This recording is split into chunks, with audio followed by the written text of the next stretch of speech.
வாழ்க்கையின் வேர்களோ மிக ரகசியமானது. ரகசியம் காண்பதே நம் அவசியமானது. தேடல் உள்ள உயிர்களுக்கே தினமும் பசி இருக்கும்.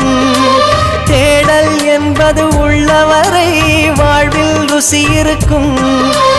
பாடல் போல தேடல் கூட ஒரு சுகமே. இசை பாடி வரும் இளம் காற்றுக்கு உருவமில்லை. காற்றலை இல்லை என்றால் ஒரு பாட்டொலி கேட்பதில்லை. ஒரு கானம் வருகையில் உள்ளம் கொள்ளை போகுதே. ஆனால் காற்றின் முகவரி கண்கள் அறிவதில்லையே.